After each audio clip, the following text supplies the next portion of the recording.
About shading, I'm sure at one point we all wanted to achieve that nice smooth blending because it does add that layer of depth and realism to our drawing. Now there are a few ways to create nice soft transitions, and today I'm going to show you my preferred tools and techniques and how I use and combine them. Quick side note, I ultimately want to inspire you by showing you something you maybe haven't tried before.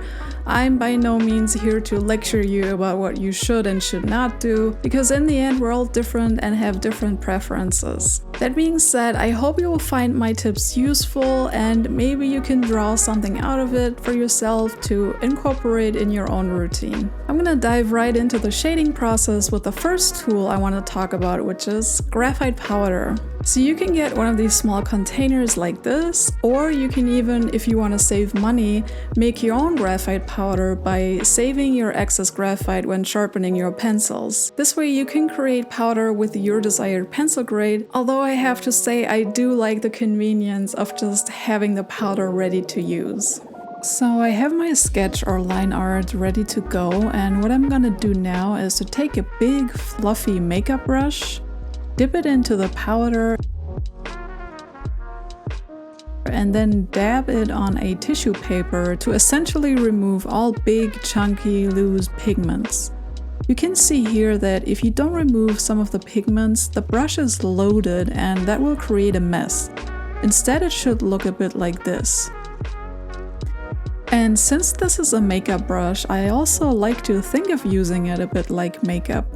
I like to start with a very light layer and work my way up carefully.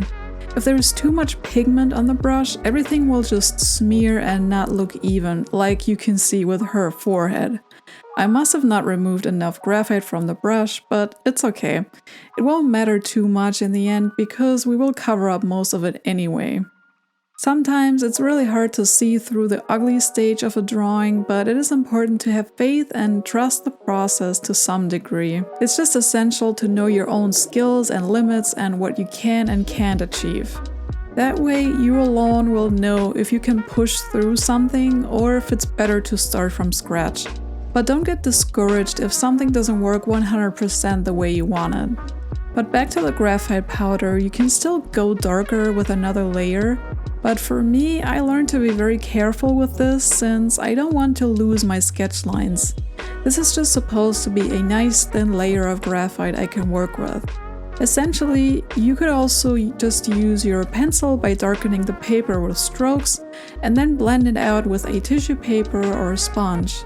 Again, there are multiple ways to do this, but for me personally, I like to start soft and subtle, but I do think having that layer of graphite helps a bit with the blending later on, since you just have more pigment to push around overall. I hope you can see the difference after what I did, but let me still show you a before and after. This is before, and this is after using the graphite powder. Now, I know it just looks like a mess, but this is just a layer of graphite. It doesn't need to look pretty. As long as you can still see your initial sketch, you will work your way up to all the features and details. Now that I have a base to work with, I start shading with a 2H pencil, and this is actually the one I use the most for the whole drawing. It is a very hard and therefore light grade, and that's how I start building up my values, working my way up to the softer, darker grades. I generally make sure to keep my pencils sharp and to apply a very light, even pressure. I personally think it's important to be very patient and to not rush into making quick, big strokes to cover an area faster. So I'm going to show you how I blend and create transitions on multiple areas on the drawing. Right now we're at the cheekbones.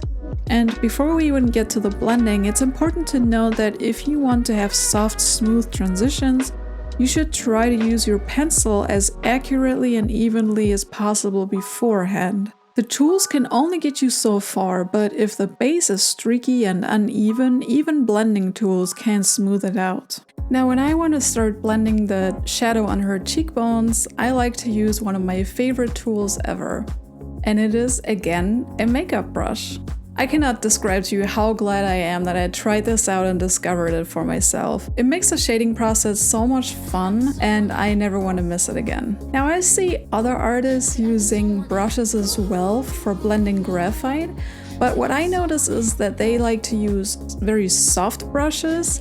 This, on the other hand, I think is meant to be an eyeshadow brush, and it is very dense and stiff, which makes it, at least in my opinion, perfect for blending and pushing the pigments around. So what I do is I like to follow the edge a bit with more the tip of the brush and move up and down. And while I continue with this movement, I will slowly start to wander to the side I want to let fade out. Another movement I use is to drag the pigment from the darkest side to the lightest. This way I can emphasize that gradient I want to create. Because of the brush and all the hair, you won't end up with harsh edges, and for me this is the way to go when I want to achieve smoother transitions. When I work on a graphite drawing, I like to switch back and forth between tools, and the other tool I want to talk about and show you is the blending stump. These are quite affordable and come in a variety of sizes and are quite handy, although I don't use them in every area of the portrait. Generally, I like to keep in mind that I cannot create perfectly smooth transitions and gradients with these. I prefer to use them in a clearly separated area, which doesn't require a perfect gradient. But they do an excellent job of getting rid of the graphite texture or the paper texture. You do have to be a bit careful though with your pressure, because if you press too hard, you will leave nasty marks if your pressure is uneven and too hard. As you can see, my stump is already loaded with graphite, and in general I don't mind it and actually find it beneficial, but be aware if you want to use a really dark loaded stump on a light area. In that case, if you want to use a clean, fresh stump, you can take some sandpaper and rub off the smudged sides.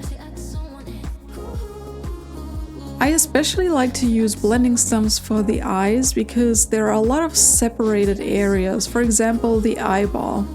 This is an area I don't have to worry about a perfect gradient which ends in no white.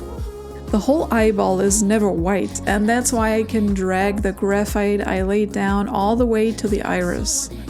And even the iris itself I like to go over with the stump to even out the texture. A tip I can give you is to try to be mindful when shading with a pencil. That way, the blending will be easier, and also think about the gradient you want to create beforehand. For example, my gradient within the eyeball goes from left to right, the left corner being the darkest. So when I use my blending tool, in this case the blending stump, I keep that in mind and adjust my pressure accordingly. And you can always add more depth later by adding more and darker graphite. I like to use both the brush and the blending stumps back and forth, as you will see me progressing in this drawing. And I just love how I can smoothen out the texture of my pencils with them. Again, it's all a matter of preference, and I'm sure there are enough artists who tell us not to use blending tools and just pencils. On the other hand, there are artists like Elisa who creates all her shading or most of it just with blending stumps.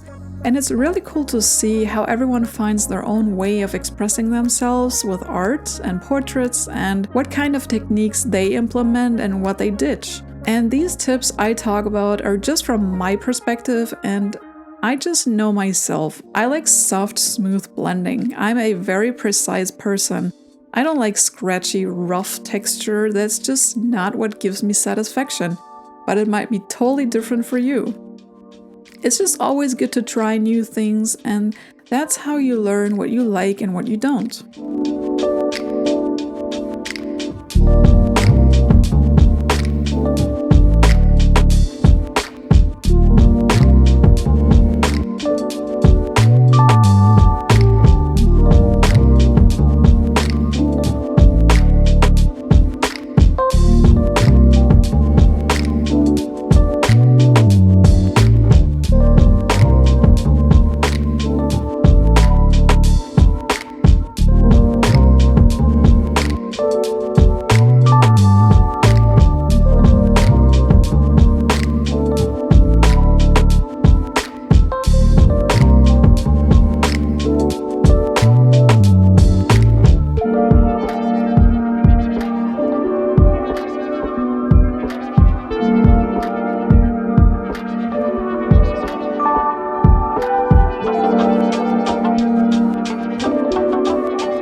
just what I talked about before. When you just use blending stumps without any previous layer of graphite, it totally works, and you could even take it a step further and dip the stump into the graphite powder and go all in, you know?